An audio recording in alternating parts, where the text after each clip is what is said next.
What is going on, guys? Welcome to Test This Tech, and I wanted to talk about the Retroid Pocket 6. As you guys know, I did my last video as far as they unveiled it, and it seems like on the website that it's sold out for both models, the G2 and the Retroid Pocket 6. Fear not, though. Eventually, you will be able to choose which one that you want. They probably just made a very small amount available to ship. And of course, you're going to be producing more. So don't feel like you missed out. Eventually, you'll be able to get which one you want.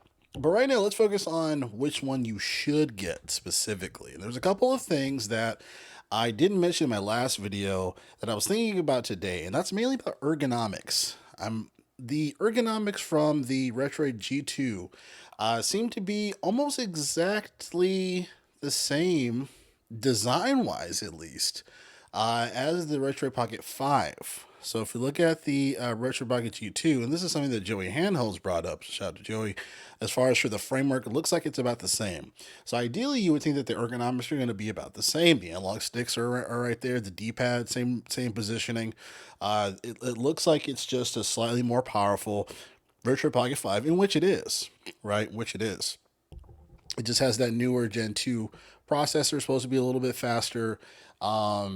Couple of asterisks though, there is going to be the 1080p, right? There's going to be the 1080p video out instead of 4K from the Snapdragon G2 Gen 2, which should be on the Retroid Pocket 6. Now, ergonomics.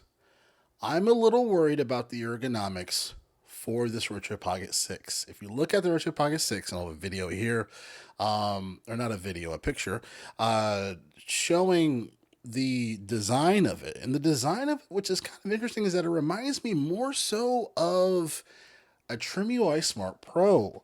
Now, if you've never owned a TrimUI Smart Pro, it's a relatively comfortable device, but the one thing that I did not like about the TrimUI Smart Pro was the analog sticks. One, because of the positioning of it, and then just the analog sticks themselves were just terrible on this TrimUI Smart Pro. Now, obviously, this is Retroid we're talking about, so they're not going to have the same analog sticks as the TrimUI Smart Pro.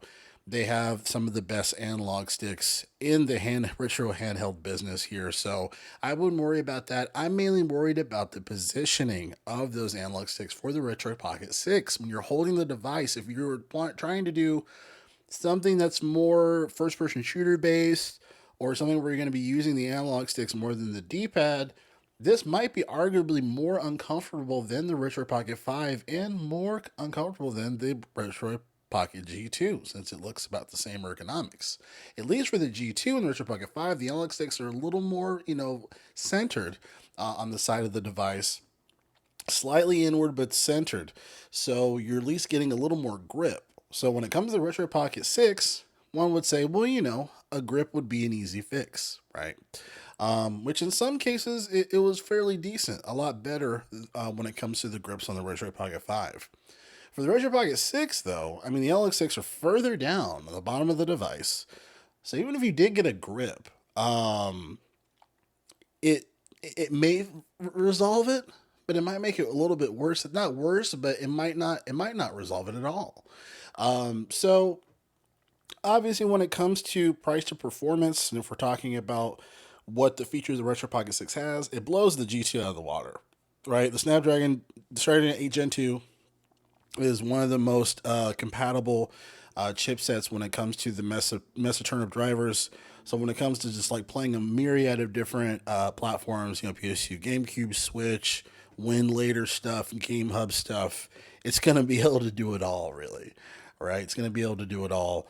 4K out, video out, on as well. 120 hertz on the screen as well, which is a huge thing. It's going to be a really huge thing, especially when it comes to streaming. Also, it's got the Wi-Fi 7 chip, so when it comes to streaming via Game Pass or the GeForce Now, there is a lot of options that you have, or a lot of power that you have, right? And there are a lot of features, under the belt. But the ergonomics, where are we at with the ergonomics? How is it going to feel? At least to the point where it's not going to feel super awkward if you're switching to analog sticks from D-pad. Obviously, this seems to be a very D-pad centric device, which makes sense. And when it comes to the Retroid games, most of the games. But if you're planning on playing those games that are a little more analog stick centric, where does that leave those guys? So something to think about. As you think about as you think about your purchasing decision when it is next available to pre-order, what have you. But again, thanks for watching Test This Tech. I'll catch you guys next video.